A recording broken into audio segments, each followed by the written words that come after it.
in haste, for they said, "We shall all be dead." So the people took their dough before it was leavened, having their kneading bowls bound up in their clothes on their shoulders. Now the children of Israel had done according to the word of Moses, and they had asked from the Egyptians articles of silver, articles of gold, and clothing. And Yahweh had given the people favor in the sight of the Egyptians, so they granted them what they requested. Thus they plundered the Egyptians. Then the children of Israel journeyed from Ramses to Sukkot, about 600,000 men on foot. Besides children, a mixed multitude went up with them also, and flocks and herds, a great deal of livestock. And they baked unleavened cakes of the dough which they had brought out of Egypt, for it was not leavened, because they were driven out of Egypt and could not wait. Nor had they prepared provisions for themselves. Now the sojourn of the children of Israel who lived in Egypt was 430 years. And it came to pass at the end of the 430 years, on that very same day, it came to pass that all the armies of Yahweh went out from the land of Egypt. It is a night of solemn observance to Yahweh for bringing them out of the land of Egypt. This is that night, Yahweh, solemn observance for all the children of Israel throughout their generations. And Yahweh said to Moses and Aaron, "This is the ordinance of the Passover. No foreigner shall eat it, but every man's servant who is bought for money, when you have circumcised him, then he may eat it. A sojourner and a hired servant shall not eat it. In one house it shall be eaten. You shall not carry any of the flesh outside the house, nor shall you break one of its bones. All the congregation of Israel shall keep it. And when the stranger dwells with you and wants to keep the Passover to Yahweh, let all his males be circumcised, and then let him come near and keep it. And he shall be as a native of the land. For no uncircumcised person shall eat it. One law shall be for the native born and for the stranger who dwells among you." Thus all the children of Israel did as Yahweh commanded Moses and Aaron, so they did. And it came to pass on that very same day that Yahweh brought the children of Israel out of the land of Egypt, according to their armies. This is the word of Yahweh. Thank you, Steve. So many things in there to unpack. We can't unpack them all, but how many of you have a staff in your hand and sandals on your feet? Anybody? Well, I see one staff out there. I brought mine from the office. You know that the whole part of that was that they were in a time of transition, and they were in a time of movement. And how many of you are firstborn in your home? How many firstborns do we have? Quick assessment, 30%. 30%. Do you feel threatened tonight? But that night you would have felt very threatened if you hadn't went according to the ordinance. And sometimes it's really important for us to stay close to the Father so that we know exactly where He wants us and where we're supposed to be going. Sometimes it can be life and death. And although we don't think about it that much on that night because we're a bit disconnected from that, the true story is that we're all adopted children into the Father's house.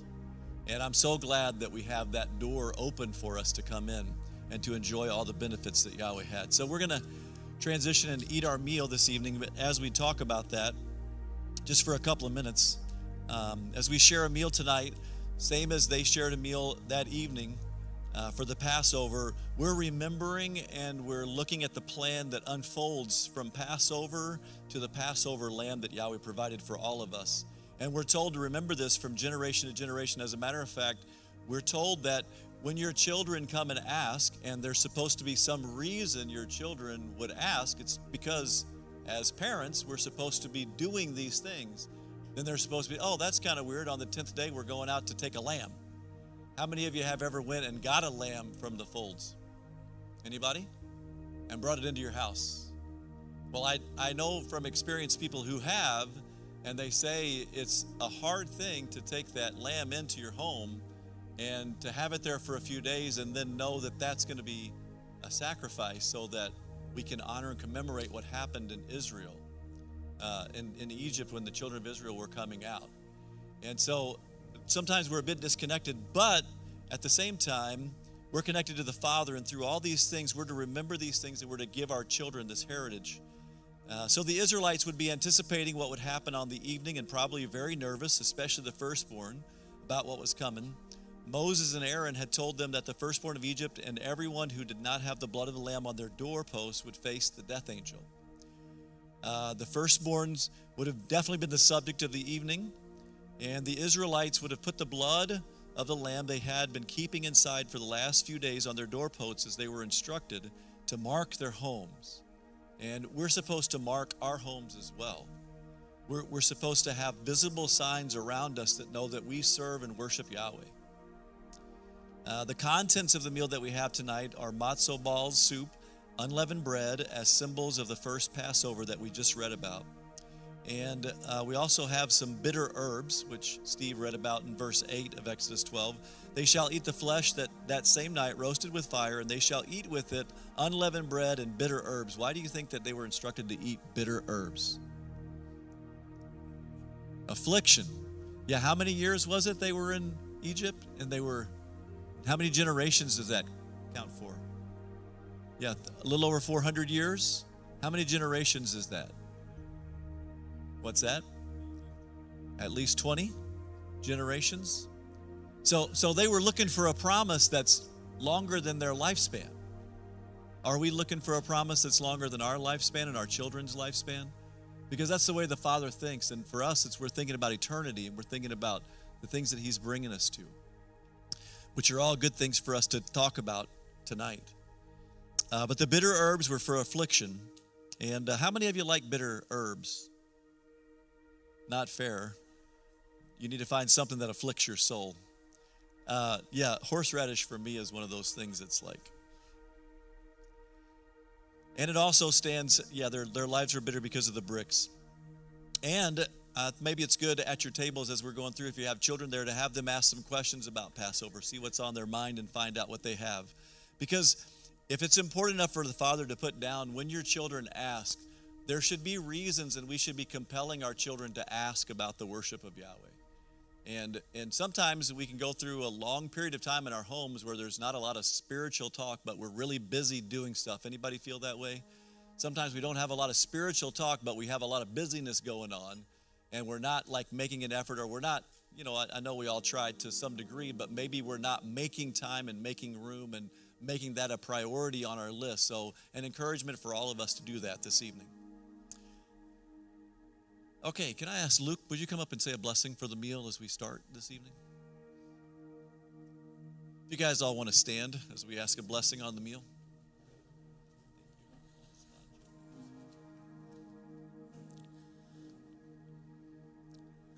Father, we thank you for bringing us all together and allowing us to join together in memory of this night. We pray that you'll just watch over us and that you'll open our hearts into learning about the things that happened on this night, and that we will feel closer to you by following the instructions that you laid out for us. We pray that you'll just watch over us over the next week as we enjoy your feast, and that we will enjoy the fellowship, and that we will learn from the lessons, and that we will just grow in you. And we ask all these things, along with blessing the food that we're about to eat. In Yahshua's name. Hallelujah. All right, you can be seated.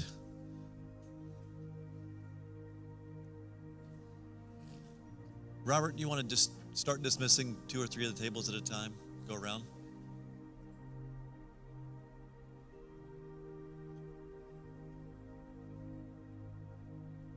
I will share our meal, and then we'll get back to you.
All right.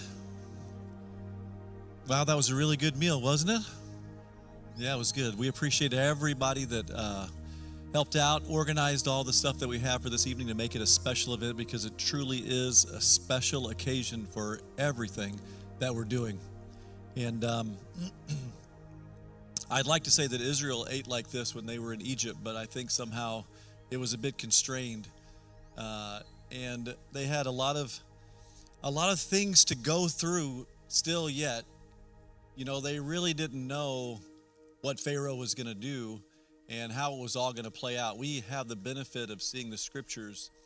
But as we go on this evening, I'd just like to let you know that there's one thing that's required from everyone if you're going to be serious before Yahweh. And that is that you really do have to trust Him and have faith in what Yeshua did from your own heart. And I feel today there's a lot of people that are trying to intellectualize themselves into the kingdom. There's a lot of people that I believe are looking around at the world at a crazy time, and we're hearing all kinds of things about Israel, and we're hearing about the government of Israel and the government of the United States, and there's so many messages. Even today, I think one of the most disturbing trends is we talk about maybe the Zionists in Israel, and from that spawns a lot of disrespect. And so I just like, as we go through, because one of the reasons I would bring this up is because we are of Israel. In Ephesians chapter 4, one of the things that comes from that is to know that when we're grafted in, we're not grafted into any family. We're grafted into a very specific family, and that family really has nothing to do with the people that were originally chosen, except for the fact that Yahweh looked at that family and said, I'm going to put my affection and I'm going to make a covenant with this house. And when He did that and He declared those things, everything else doesn't matter. And so when we put our faith and our trust in things, I like being an American, but I'm American second or third on down the list of the things that Yahweh thinks is important. I do believe that at baptism, I became a member of the house of Israel through Yeshua, through the Lion of the tribe of Judah, and through His blood. And that redeeming blood has a significant value on all of us. And so, again, when I think of lasting value, or I think of eternal values, when I see the promise that Yahweh's given in this world, I have to guard myself continually against any message that would interfere with what the Scripture proclaims to be true. One of the big dilemmas that I think we have today is, and it's the same dilemma that's always faced mankind, is when I say, do you trust Yahweh? Here's another question. When you make your assessments about things around you, whether it be idolatry worship or whether it be something foreign, are you measuring everything that you do and the things that you say, especially faith declaratives, based upon the word of Yahweh or based upon the trend that's going around? And I'm afraid that if we don't watch out, and again, in this mode of guardianship, of being guards or the keepers of the Yahweh's ways, there's a real definition for the people of Yahweh, and that is that they trust the promises of Yahweh. They believe in His word. They believe in what He said. They believe in the things that are important to Him. And so, again, coming out and just renewing and rededicating those things is that when I make assessments about who I support or who I don't support, it comes from the Scripture first, not from a candidate. But here's the thing. The trouble today is that we have so many issues that people call social issues, but they're actually biblical issues. They were biblical long before they were social. Social's just catching up. So when I base my trends or I base my beliefs on something, I base my beliefs intently on the Scriptures and what Yahweh's called us to. And so we have to guard against that. So even the things that we do this evening, they're all based upon a scriptural basis for everything that we do. There's some tradition that's mixed in there. Maybe you have your own home traditions, but the things that we do here are all based on what we've seen when Yeshua was here and the things that were written in the Word. And we have to be those that carry that message. And so if you're a younger person in the congregation, I would just urge you that, maybe I should preface that by saying, when we were younger, we never went to a Passover service as children because it was only for people who were baptized into the body. And they thought that if you weren't baptized, then you really shouldn't go to the Passover service. And I think that there's specifically one of our holy days that is family table oriented, and that's Passover. So it never made sense to me why we didn't do it. But here's the part that's with all of that, is that no matter where you came from, you still have to find your faith and your belief in Yeshua. It was my mom and dad's faith until it became my faith. And the ultimate goal for all the young people is to get to the place where you say, this is actually my faith. And I'm basing what I believe on the scriptures and the conviction that I have because I trust Yeshua, because I trust the plan. And that's what he wants from us. That's the most important thing we can give is the heart, because if he gets our heart, he gets everything else. And then it's easier to walk in his ways. It's easier to keep his commands. It's easier to guard those sacred things that he has. And so this evening, again, it's your faith. You have to believe in the promises to receive the redemption that Yeshua has. In Exodus 20, it says, Then Yahweh spoke to Moses, saying, I am Yahweh your Elohim, who brought you out of the land of Egypt, out of the house of slavery. And that mention is a few more times through the scriptures. And so Yahweh uses this event that we're memorializing tonight, this time when they came out of Egypt. It's a leaving event. It's leaving Egypt. But it's a resounding theme of his power and his redemption as it foreshadowed Yeshua. The first Passover tells us the story of Yahweh redeeming his people. And while we're not enslaved, and we've never been enslaved in Egypt that I know of, Yahweh wants to redeem us from anything that holds us captive. And might I say that I believe pride was one of those top things. Our pride, our thinking too highly of ourselves, or our own esteem, or our own power and our own force to make things happen. And sometimes we get so busy in what we can do that we forget the one who called us to show the power of what he can do in us and the power of a transformed and a changed life. But this theme that Yahweh uses to bring us out of slavery is he doesn't want us to be held captive to anything. Yahshua was lifted up for a nation and the world, and this event stands for all times to testify to the power of the one that we call El Elyon, which simply means Yah, Most High. He brings freedom from our own Egypt, breaking the power of sin, the power of darkness, and all the chains that would hold us down, both physical and emotional, and every spiritual weight that would be put on us.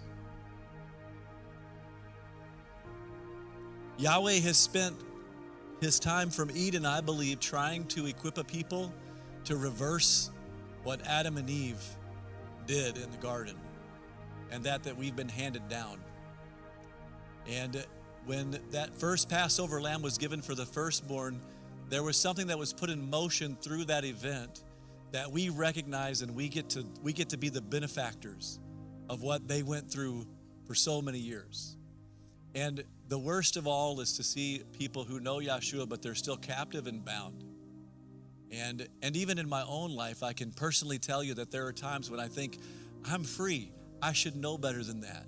And yet I find myself and my heart wandering into some place that it shouldn't be going.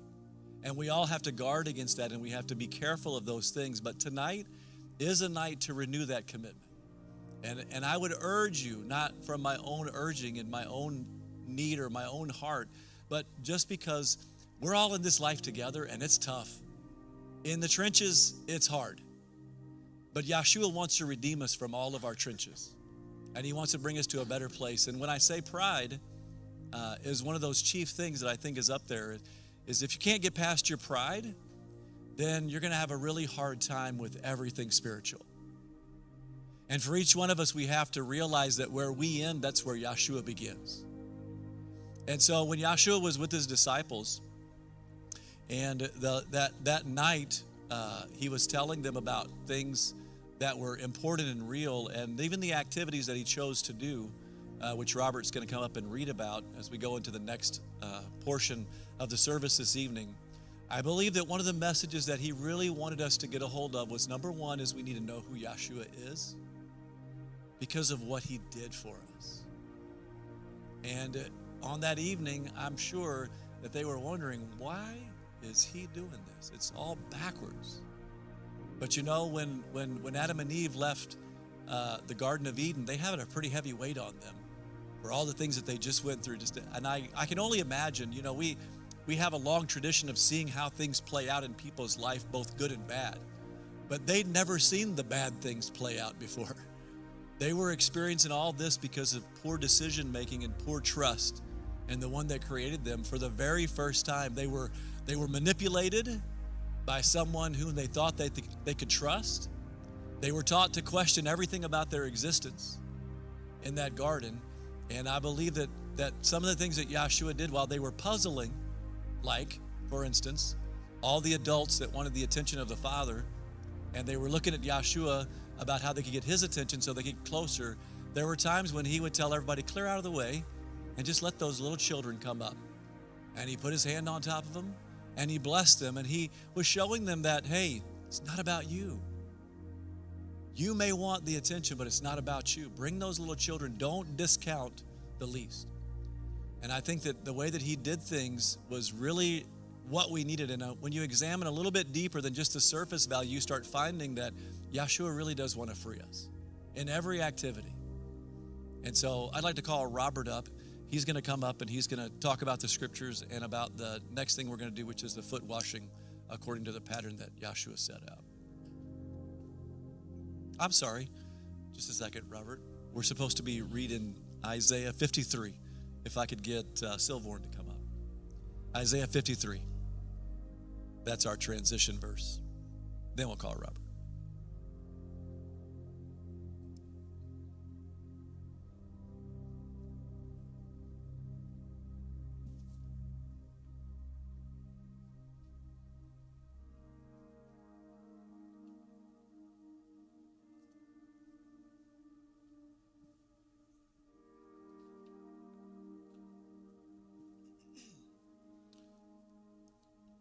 So I'll be reading from Isaiah 53. Who has believed our message? And to whom has the arm of Yahweh been revealed? For he grew up before him like a tender shoot, and like a root out of parched ground. He has no stately form or majesty that we should look upon him, nor appearance that we should be attracted to him. He was despised and forsaken of men, a man of sorrow and acquainted with grief. And like one from whom men hide their face, he was despised, and we did not esteem him. Surely our griefs he himself bore, and our sorrows he carried. Yet we ourselves esteemed him stricken, smitten of Yahweh, and afflicted. But he was pierced through for our transgression, and he was crushed for our iniquities. The chastising for our well-being fell upon him, and by his scourging we are healed. All of us, like sheep, have gone astray. Each of us has turned to his own way, but Yahweh has caused the iniquity of all of us to fall on him. He was oppressed and he was afflicted, yet he did not open his mouth. Like a lamb that is led to the slaughter, and like a sheep that is silent before its shearers, so he did not open his mouth. By oppression and judgment he was taken away. And as for his generation, who considered that he was cut off out of the land of the living for the transgression of my people, to whom the stroke was due. His grave was assigned with wicked men, yet he was with a rich man in his death, because he had done no violence, nor was there any deceit in his mouth. But Yahweh was pleased to crush him, putting him to grief. If he could render himself as a guilt offering, he will see his offspring. He will prolong his days, and the good pleasures of Yahweh will prosper in his hand. As a result of the anguish of his soul, he will see it and be satisfied. By his knowledge, the righteous one, my servant, will justify the many, as he will bear their iniquities. Therefore, I will allot him a portion with the great, and he will divide the booty with the strong, because he poured out himself to death and was numbered with the transgressors. Yet he himself bore the sins of many and interceded for the transgressors. Isaiah 53.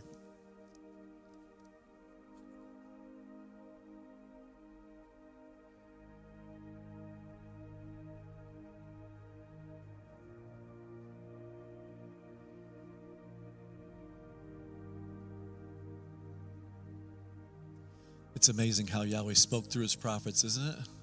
How fitting they are for exactly the events that would come to pass. Thank you.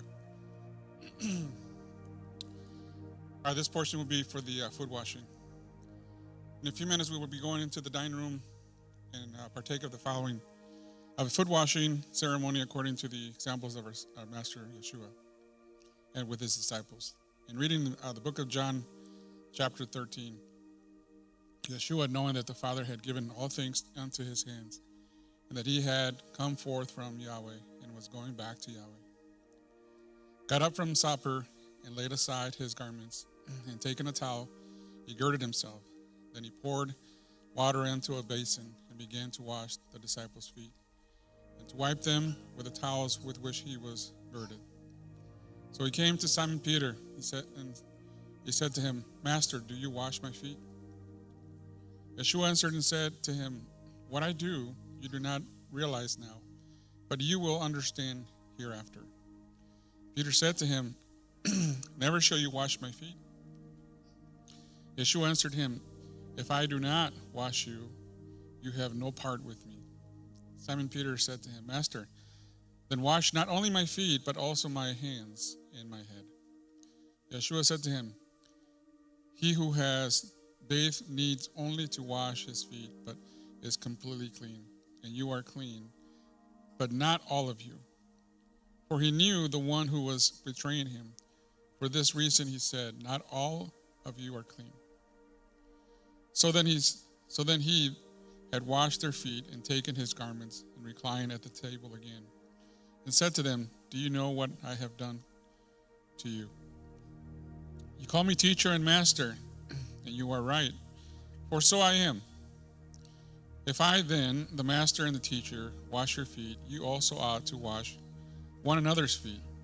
For I gave you an example that you also should do as I did to you. Truly, truly, I say to you, a slave is not greater than his master, nor is one who is sent greater than the one who sent him. If you know these things, you are blessed if you do them.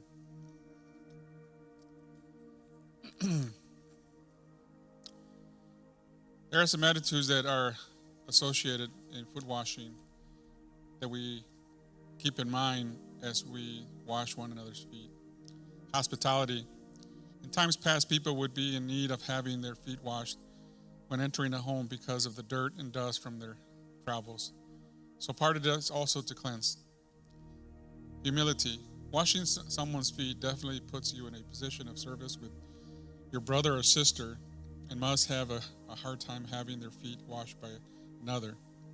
It is not a highly sought position. Stands as a model for servant leadership. Yeshua let them know that it goes against the nature flow for a teacher to wash their students' disciples' feet. Yet he did it with all humility and encouraged them to be this way. Honoring one another, even if you are a stranger, Israel was to be a friend to strangers or those who were looking for salvation. Hebrews 13:2. This stands as a sign of honor. Even some have entertained angels unknowingly. In just a few minutes, we're going to be dismissed to the dining area to wash one another's feet. If the men would go to that door over there to my left, and the ladies would go to this door over here to my right.